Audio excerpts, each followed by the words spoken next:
answer it. I haven't done a video blog for a few days because I've been quite depressed. Recently broke up with someone, and I might as well say it now. Like in the last 5 or 6 months, I've kind of realised that I'm bisexual. Because yeah, I met this most amazing guy, and yeah, I think it's kind of over. The problem is that he's using a very cruel strategy to make up with me.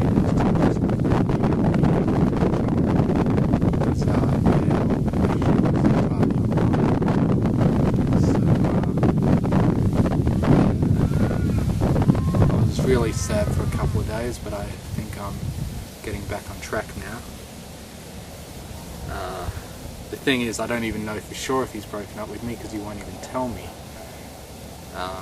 He did make one statement that kind of suggests that he's ignoring me for a good reason, but certain things about it just make that seem unplausible, you know, make the excuse. Because like, I don't think complete 100% ignoring me is going to solve the problem that he thinks we have. But anyway, that's a private matter, and yeah, I'll keep his identity private too. So anyway, I just wanted to get that off my chest, and wanted to talk about how I got a 3DS.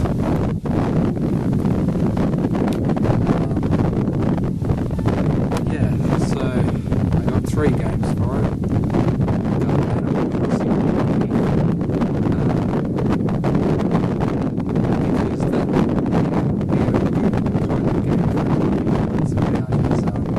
It's just sort of a casual game that you go back to play for an hour or two every day, and like there's only a limited amount that you can get achieved, you know, within a day, before you've got to wait for things to sort of refresh, like for the resources to grow and stuff like that, for you to go and collect again the next day. And basically it's about sort of, you know, building up a home and building up a town that sort of grows the longer you play the game. And like, yeah, your house gets bigger and you can purchase more belongings and stuff. It's kind of like The Sims in a sense, except that unlike with The Sims, you can't just sit there and play it for 8 hours and expect to, you know, make the same progress as you, like, you know, like once you sit there and play it for 3 hours, there's literally nothing left that you can do, and you've got to come back to it tomorrow. You know, it's not where you can play it for 8 hours straight and make 8 hours of progress, because you run out of things to do and you got to come back to it tomorrow. And yeah, it's a pretty good game. I played it on the Wii once, the Let's Go to the City version, and I just found that it was very repetitive, but as a console game it doesn't really work, but as something portable that you can just take with you and, you know, get your hour or two of playtime done on the bus or something, you know, it's good for being that sort of game, so it's good as a handheld. Now the other games I got, you know, I didn't have much money. In fact, I've now spent the last of my money that I'm ever going to get until I find a job. So, yeah. Got Mario Kart 7. I don't know why I'm bothering to show you the cover at this distance. I meant the game at this distance, because you probably can't see it. But yeah, I've always loved Mario Kart games. There was a friend of mine who, yeah, probably ex-friend of mine, but I'll get into that in another vlog. Anyway, he used to be better than me at every single damn game we ever played. You know, Super Smash Bros, you know, Mario Baseball, or, you first person shooters or strategy games. He was better than me at every single game. He'd win like 80% of the time, and it was kind of annoying. It was a bit of a... He was one of those people that sort of shoves it in your face when he wins all the time. But there was one game that I was better than him at, and that was Mario Kart. Which is surprisingly ironic since I don't even drive. But yeah, obviously games have got nothing to do with really driving. And yeah, I think Mario Kart is a game that I'm quite an expert at. I would challenge a lot of people to, see if they can beat me. Like me and him used to play it on, what was it? Yeah, low items, so like the only items you can get is like green shells, bananas, and red shell if you're lucky. It took out all those ridiculous items like blue shell and bullet bill and those ones that were just, you could be in 8th place and suddenly be in 1st, and when the computer does that, it can be quite frustrating. So yeah, we play it like that, so it's more of a fair assessment of skill. Being able to hit someone with a green shell is something that requires a skill. And yeah, it's more about how well you know the track and how good you are at doing the mini-tunes. And the third game I got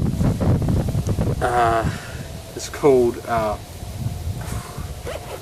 I never remember how to say or even spell the title because it's weird. Oops, not that one.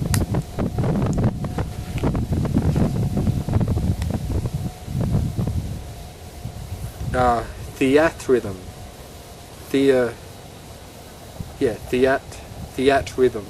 Theatrhythm. Final Fantasy.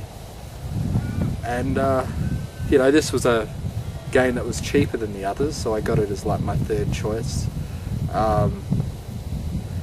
And it's pretty cool. What it is like, I've always been a big Final Fantasy nerd, and one thing that I would argue against anyone is that one of the best video game composers in video game history is Nobuo Uematsu. And so, this is a game that contains almost all songs from him because he made nearly the entire score for every Final Fantasy game. And so basically it's kind of like a rhythm music game using all those songs. Where you just sort of tap the screen in tune to the music, and they mix it up with you having to tap it in certain ways, like sliding it across, or just holding it down, or just tapping it in time to the music. And they've picked some pretty good songs, but what I am disappointed about is that they didn't pick many songs. There's like 4 songs for each of the 13 Final Fantasy games, which is a bit of a disappointing playlist. There's a lot of songs there that I wanted to be there. And I've finished the beginner mode, and I was kind of disappointed to find out that the expert mode was still the same song, just harder. I was kind of hoping the expert mode was like different and harder songs. But yeah, I've only gotten so far in it. But the other cool thing it does is that you actually have characters that level up and have like abilities, that can help you survive a song. Like I picked, like you can choose from 13 characters, which are each of the 13 main characters from, FF1 to 13. And yeah, I picked the ones from my 4 favourite games: Terra, Cloud, Squall, and Zidane. And it's pretty cool because they get like abilities that make sense for what they were in the game. Like Zidane gets abilities that involve being able to have a better chance of finding items during a song, which you then equip and have effects. So it's a pretty cool game. Maybe in the future I'll sort of do a video of me actually playing it, but that'll probably be best done at night, where, you know, because it's actually extremely hard to play the DS during the day. Out here in the sun I can't play it at all because the screen is nearly completely, you know, obscured. In the shade it's better, but I still would rather not play games there because it's still pretty bad. So the only place I can really play something that requires, you know, you being able to see properly, like Mario Kart, I can only really do in my tent. Which is a bit disappointing because the tent makes me feel claustrophobic. I actually hate being in the tent. I pretty much only sleep in there. And the rest of the time I prefer to be out in the open. Yeah, where there's more space. So, I guess that's the end for this video blog, so whatever.